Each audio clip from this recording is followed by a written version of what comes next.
You know, for the longest time, when people talked about estate planning, it was all about two things: cutting down on taxes and, of course, writing a will. But let's be honest, in the world we live in today, that's like trying to guard a castle with a welcome mat. The old playbook, it's just not going to cut it anymore. So let me ask you something straight up. You've put in the hours, you've saved, you've been smart with your investments, you've built something. But is it actually safe? Is it protected from a whole world of threats that, frankly, you might not even see coming? Okay, let's really get into this. The financial and the legal world has, well, it's completely changed. It's shifted under our feet, creating all these new weak spots for pretty much everyone. And this isn't just for the super rich, not at all. This is for anyone who owns a home, has a savings account, or runs a business. And what's really wild when you look at this list is just how varied the risks are today. I mean, we are talking about everything from massive runaway lawsuit verdicts to the tough reality of high divorce rates.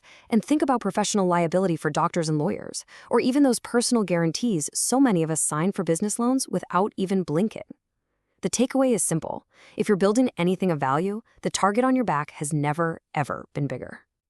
All right, so theory is one thing, but seeing how this stuff actually plays out in the real world, that's something else entirely. Let's walk through 3 quick, true stories that show just how fast and how unexpectedly a lifetime of work can just vanish. This first one is a real gut punch. It shows just how much our personal lives can blow up our financial plans. So a mother leaves a really generous inheritance to her son. Great, right? But then he goes through a divorce, and the court says that his future inheritance is a vested property right. And the result was something his mom could never in a million years have seen coming.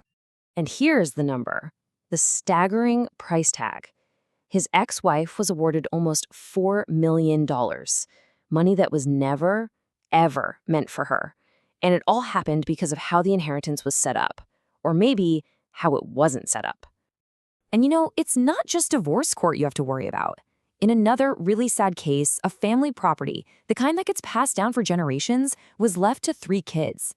Well, one of them fell on hard times and had to declare bankruptcy.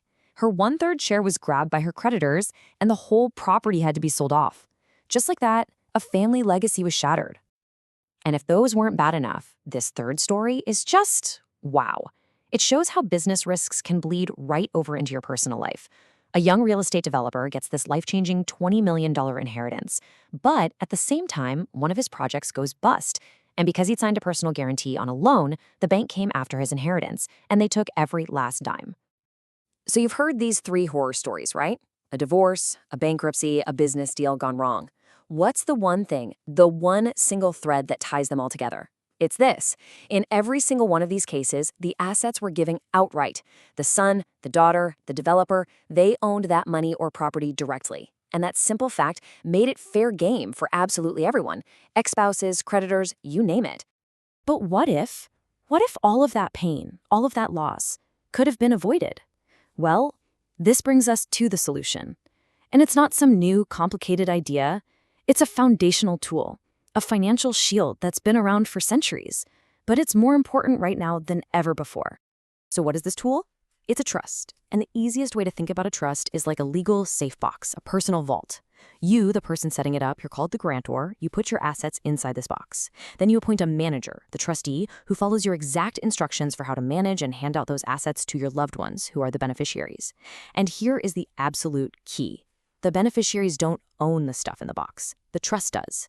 That one little detail changes everything. I mean, just look at this. It's a tale of 2 completely different realities. When you give an outright gift, it's totally vulnerable. It can be taken in a divorce, seized in a lawsuit, or lost in a bankruptcy. But when you put that exact same gift inside a well-designed trust, it's protected. It's shielded from all that chaos and preserved for the people you actually wanted to have it. It's a night and day difference. Now, the secret ingredient, the legal magic that makes the shield so strong, is often something called a Spendthrift Trust. It sounds technical, I know, but the idea is actually brilliant. It basically builds a wall. On one side, it stops the beneficiary from being reckless and just signing away their inheritance. And on the other, crucially, it stops their creditors from breaking down the door and taking the assets. So this tool has been fantastic at protecting the next generation for literally centuries. It worked like a charm. But there was always one big catch. a major limitation that left the very person who built the wealth completely out in the cold. And that catch is what brings us right into the modern era, to the evolution of this whole strategy. Because now we get to the really empowering part, learning how to protect the assets you still own right now. You see, the old rule was pretty simple and pretty frustrating. You could set up one of these amazing spendthrift trusts to protect your kids, but you couldn't do the same thing for yourself. You couldn't shield your own assets from your own future creditors. The law just wouldn't allow these self-settled trusts. But in the last couple of decades, that all started to change. And what came out of it is the modern solution we have today, the Domestic Asset Protection Trust. You'll hear it called DAPT for short. And let me tell you, this is a genuine game changer. So here's the big breakthrough. A growing number of states, we're up to 17 now and counting, have passed laws that totally flipped that old rule on its head. A DAPT lets you put your assets into a protected structure where, get this, you yourself can still be a beneficiary. Think of it this way. With the old trusts, you could build a fortress for your kids, but you had to stand outside the walls. With a DAPT, you get to build a fortress and live inside it too. The only rule, you have to build it before you see the storm coming. And this chart just boils it down perfectly. A traditional trust, that's created by someone else for you. Your parents, maybe. It protects you.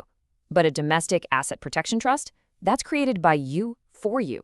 It is a massive shift from only being able to protect your heirs to finally being able to protect yourself. So when it's all said and done, it comes down to a really simple question, doesn't it?